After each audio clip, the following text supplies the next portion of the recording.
Hey everyone, and welcome to English 101 Online, Fall Quarter 2022. My name is Amber Lemire. You can call me Amber, and I'm going to be your instructor for this course. If you are watching this video, you are probably on the home page for our course in Canvas, or you're looking at the to-do list on the right-hand side in Canvas. It's best if you migrate to the home page every week on Monday before noon in order to access these updates. There will be a video, and then we're working on something called Padlet.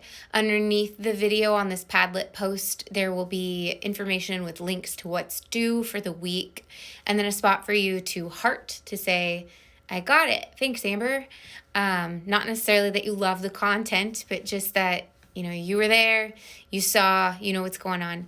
And then also a reply space. So if any of you, this video is going out to all English 101 students, have any questions that you think would be beneficial for the whole group to see, then please reply on the Padlet on the homepage in Canvas to this post with some questions that you think would, again, benefit everyone. Otherwise, if it's personal, send me an email at alamir@lowercolumbia.edu, but more on that in the syllabus.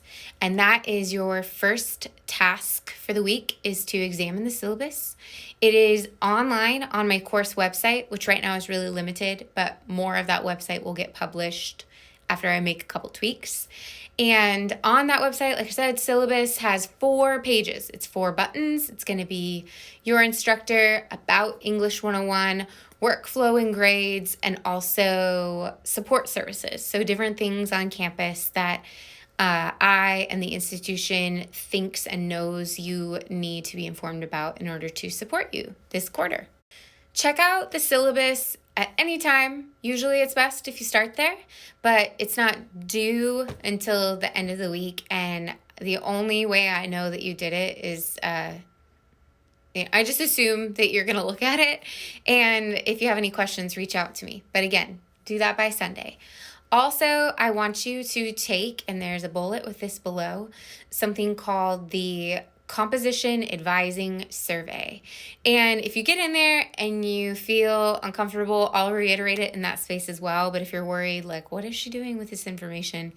I guarantee you that that is there to support me in helping you. It's based on my history of working as an instructor in English courses and realizing that if I had this information sooner and if you had this information sooner in the quarter, then we might be able to work better together to help you reach and accomplish your goals. So check that out. And again, always email me if you're concerned about anything or if you have any questions. It's just a quick Google form survey. Note that after you complete it, I won't be replying to you immediately. So if you feel a little funny about giving that information and not immediately connecting with me, you can request a meeting. Otherwise, we will have a conference later in the quarter when we can talk about that. Other getting started things, in addition to reviewing the syllabus and completing the composition advising survey, I also need you to set up your Google Drive workspace. And in the instructions for that, I explained to you why that is important or necessary. But as with everything, if you have any concerns or questions, reach out right away. If you are uneasy at all about the technology, I could even Zoom with you. My contact information is in the syllabus, so you could reach out and request to have a Zoom meeting, and I could walk you through it if you need that extra support. I know all of you are unique learners coming from unique backgrounds with unique reasons for signing up for this course when you're signing up for it. So if there's something that I can do to assist you and make you feel more comfortable in the space, just ask.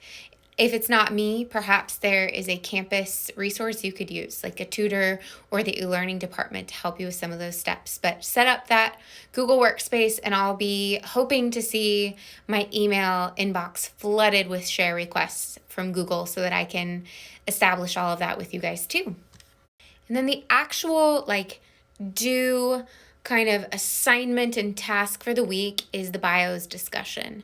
So there's a link below that explains that, but essentially you're getting into a Canvas discussion board and you are drafting your first piece of writing as a freelancer. More information on why I just called you that later, but you're drafting that author or writer's or journalist's bio, and you are sharing that with the group, and we are going to get to know one another and start developing our writing process together. That is going to be due on Thursday night, and then replies to 2 other writers will be due on Sunday night, and then Sunday night will wrap up everything that I've just outlined and described here in this video.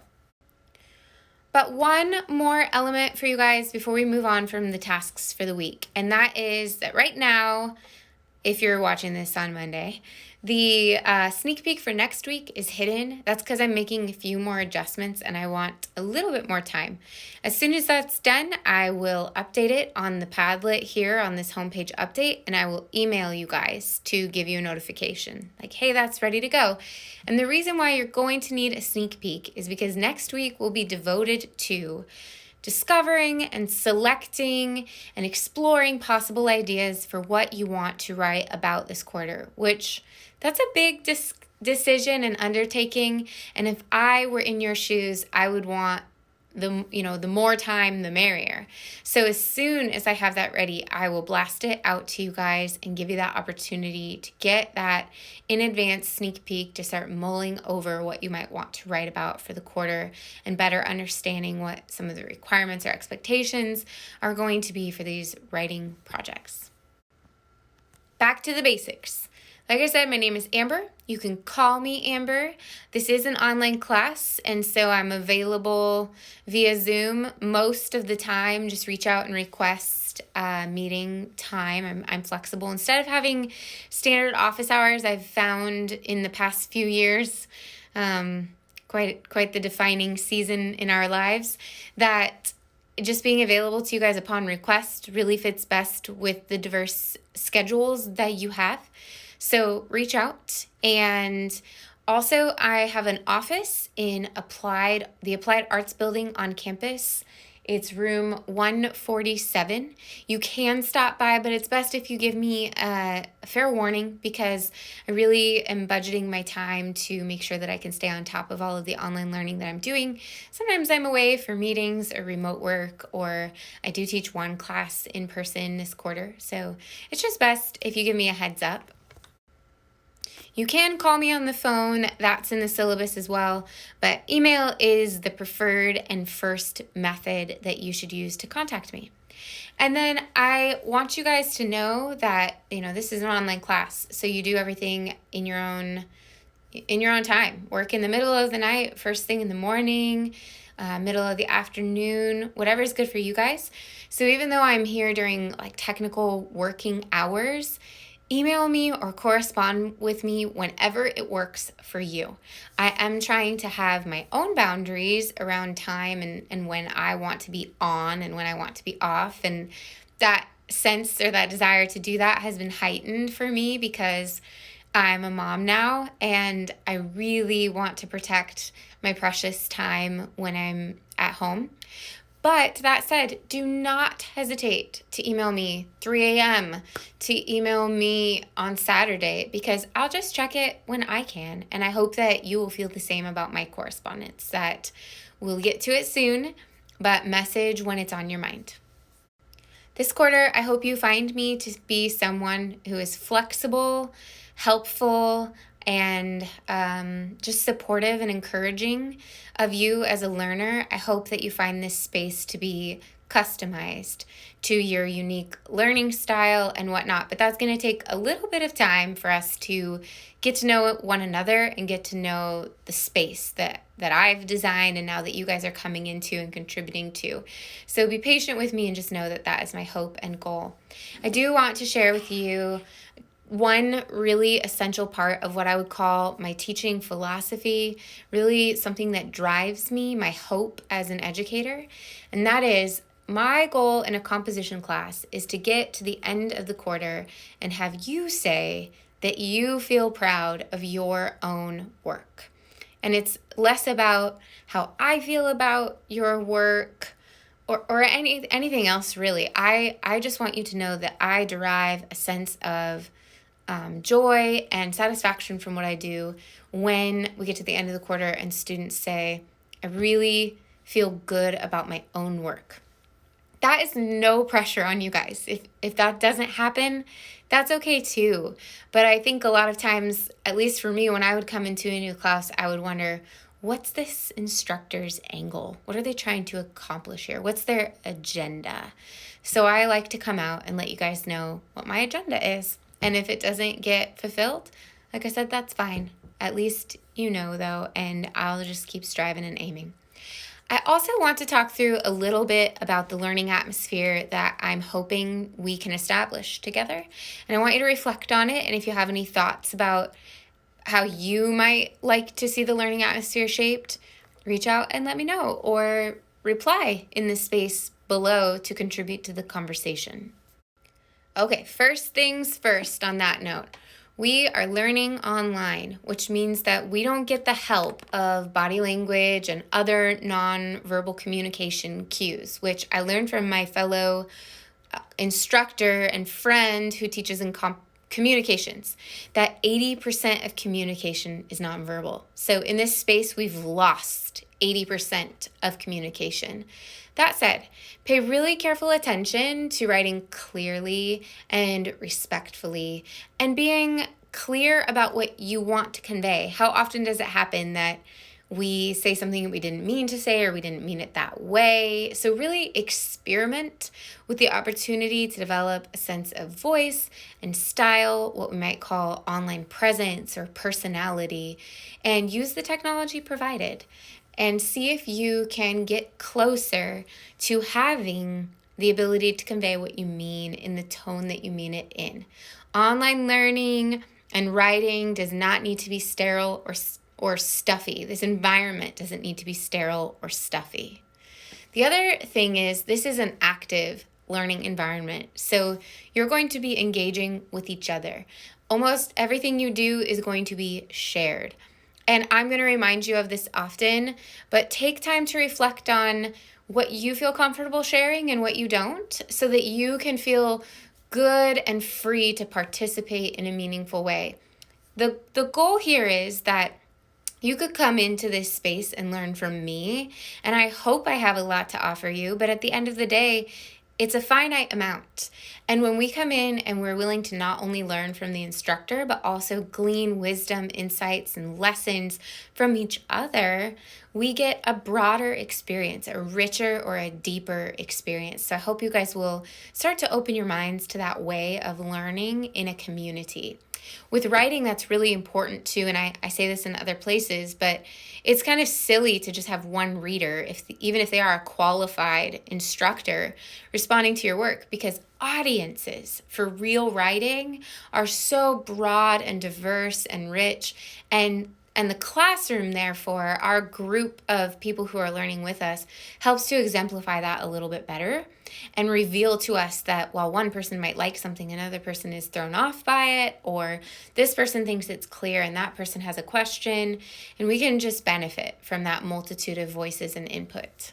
However, if we are going to accomplish that way of learning in a community, we're really going to have to build trust and comfort, or a sense of excitement, at least, of being together. You know, learning isn't always comfortable. Working in a group isn't always comfortable, but hopefully we can get to the place where we trust each other and we feel excited to learn together.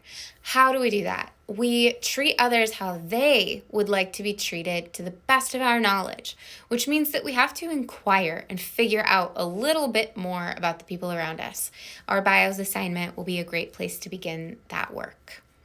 Another bit of advice that I want to use to just extend on that is I want to ask you to be engaged and authentic, and then critically consider how your presence, your engagement, and your authenticity might invite or hinder others from being themselves in return. And just reflect on this constantly and think about, am I bringing my best self to the table? Am I inviting others to bring their best selves to the table? Because ideally, if we can aim for those things, we get more of that richness and diversity of perspectives. We get vulnerability, which produces an atmosphere of thought-provoking conversation, and thought-provoking conversation produces knowledge. This is hard work, but it is worth it, and it should be really rewarding. Okay, no bullying. Duh. And yes, I'm reading. I took this out of my syllabus because I just thought, I want to say it to you guys. I want to talk to you about the culture of the classroom that I like to create. Any person who compromises our learning atmosphere for another person, I'll need to deal with that separately and refer you to the Vice President of Student Services. That feels really official and threatening. I have never had to do that, but I like to just throw it out there because for some people it makes them feel more safe, knowing that that we're assuming we're going to have a positive and awesome experience together. But if for some reason something comes up, we have methods to resolve that.